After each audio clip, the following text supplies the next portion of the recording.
Olá, pessoal do terceiro ano do ensino médio. Eu sou a professora Débora e estamos aqui para mais uma aula de história.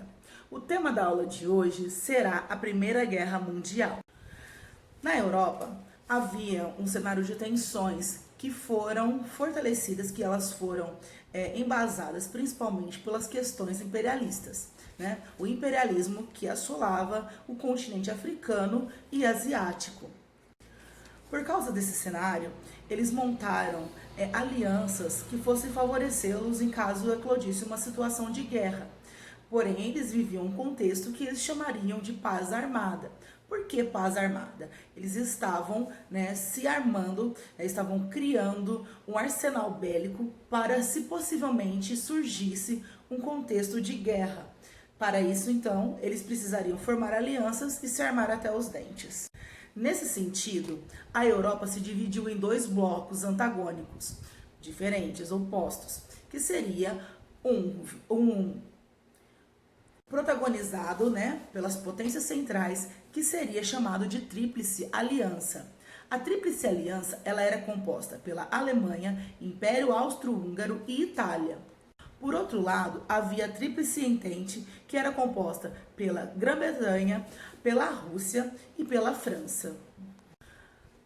A suposta paz armada que acontecia na Europa nesse momento era como se fosse uma corrida armamentista.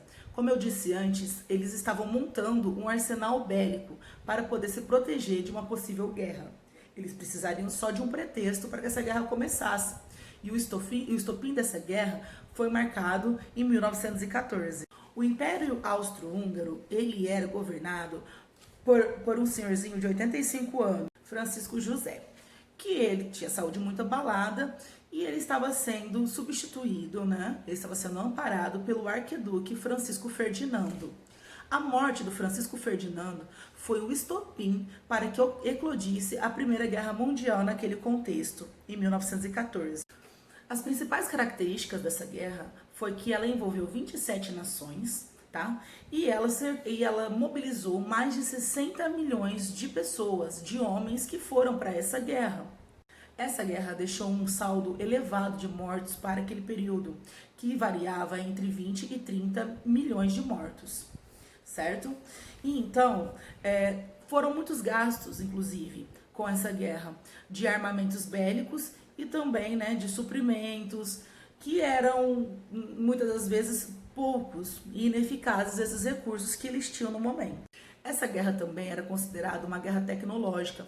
Por quê? Porque ali nós tivemos o surgimento de vários tipos de arma, como a metralhadora, a granada, e nós tivemos também os tanques, submarinos e lança-chamas. Além disso, essa guerra foi marcada pelo pelo aperfeiçoamento das trincheiras. As trincheiras eram um local de esconderijo e também servia para guardar os armamentos, para se proteger, para proteger os acampamentos e tinha várias outras funções. As trincheiras, apesar de apoiar e ajudar na batalha, ela também era um problema, porque ela poderia ser utilizada como estratégia pelo seu oponente. Nesse sentido, eles criaram máscaras contra o efeito de gases químicos que eram lançados nas trincheiras. Acreditava-se que a guerra não ia durar mais do que meses, porém, ela foi de 1914 até 1917. E como eu sempre digo para vocês, isso é muito relativo, porque alguns historiadores levam até 1918 essa guerra. Então, nesse contexto, nós vamos abordar o que foi abordado no nosso material de estudo, que é de 1914 até 1917. Essa guerra ela teve duas fases. A primeira fase foi chamada Guerra de Movimentos. Por quê? Os interesses da Alemanha, expansionistas, levaram, impediram a invasão da França. E logo depois nós tivemos também a primeira Batalha do Marne. O que foi isso? Foi em 1914, no mês de setembro, e eles estacionaram a guerra, certo? Por quê? Eles queriam pôr fim nessas lutas através das trincheiras. A segunda etapa foi exatamente essa, a Guerra de Trincheiras. As trincheiras aceleravam também a movimentação. Por quê? Porque os soldados iam através das trincheiras de um local para o outro. Eles percorriam quilômetros através das trincheiras. Paralelamente, pessoal, a esse contexto de guerra, nós devemos enfatizar também a participação das mulheres, porque como a maioria dos homens foram para os campos de batalha, a atividade industrial não podia parar, e as mulheres, elas protagonizaram a indústria no momento da guerra. E além disso, pessoal, outros países que não eram industrializados, eles foram obrigados a se industrializar. Eles foram obrigados a criar indústrias que pelo menos mantivessem, né, a questão, que mantivessem as necessidades básicas, como vestimentas, alimentação. Então, nisso se expandiu a indústria em países como o Brasil, que a maior parte dos produtos manufaturados e industrializados vinham de importação. Porque nós sabemos que o Brasil, ele é majoritariamente agrário, né? Até hoje, os nossos maiores números em exportações é voltado, né, para o agro, né, para o primeiro setor da economia. Em 1917, surgiram dois momentos muito importantes para que findasse a Primeira Guerra Mundial, que foi a entrada dos Estados Unidos e a saída da Rússia. Os Estados Unidos entrou na guerra por vários fatores. O fator que foi caracterizado como estopim foi o torpedeamento de uma embarcação americana pelos alemães. Outra questão foi o apoio que os alemães ofereceram ao México em caso de guerra contra os Estados Unidos. Além da guerra submarina que os alemães declararam contra, né, no contexto da guerra, e poderia sim atrapalhar o quê? Atrapalhar as vendas, né, atrapalhar as exportações dos Estados Unidos. O Brasil era um aliado dos Estados Unidos e ele também teve um navio torpedeado pela guerra. Isso significou o quê? A entrada do Brasil na guerra. E além disso, além da entrada do Brasil na guerra, o Brasil declarou guerra contra a Alemanha. E nesse mesmo contexto, a Rússia mudava totalmente o seu sistema político, aonde estavam surgindo ideias socialistas a partir do líder político Vladimir Ulyanov, que foi conhecido como Lenin. No último ano da guerra, o presidente americano Woodrow Wilson, ele propôs um tratado com 14 pontos, né? Que cabia o quê? Por fim, a diplomacia secreta, liberdade de navegação marítima, redução dos armamentos nacionais e o direito de autodeterminação dos povos. Então, eles se apoiavam no quê? No ideal de paz sem vencidos e nem vencedores. E a gente sabe que uma guerra não é caracterizada por 100 vencedores e 100 vencidos, e sim por vencedores e derrotados. O Tratado dos 14 Pontos, ele vislumbrava abolição da diplomacia secreta, como eu já havia dito, liberdade nos mares, remoção das barreiras econômicas, redução do armamento, fim das reclamações coloniais, evacuação da Rússia, restauração da Bélgica, devolução da Alsácia-Lorena para a França, reajuste das fronteiras italianas, princípio de autodeterminação, evacuação dos Balcãs, abertura dos estreitos, criação da Polônia e criação da Liga das Nações.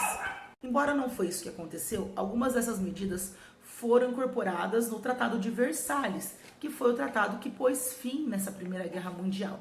E o que consistia o Tratado de Versalhes, né? O Tratado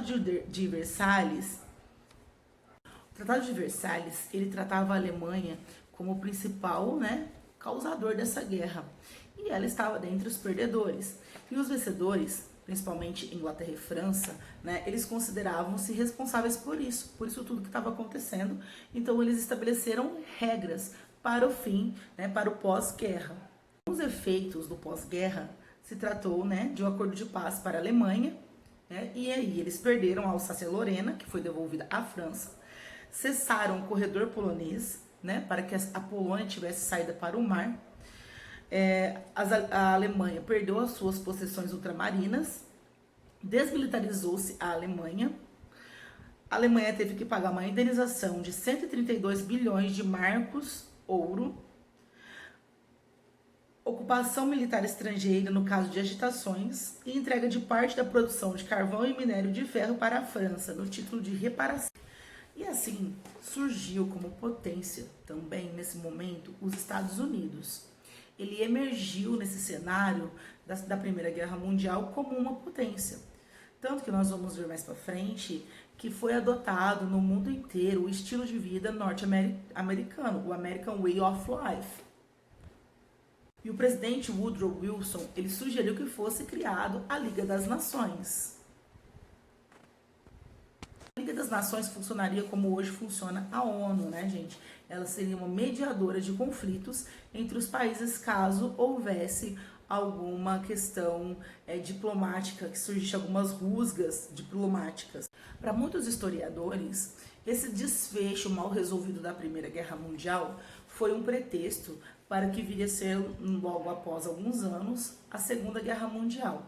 Inclusive, essa questão da Alemanha que ficou em aberto, porque a Alemanha foi a principal responsabilizada pelos acontecimentos da Primeira Guerra e saiu perdendo, porque perdeu 10% dos seus territórios, teve que pagar uma indenização muito cara e teve que se retratar e devolver, né, territórios para a França.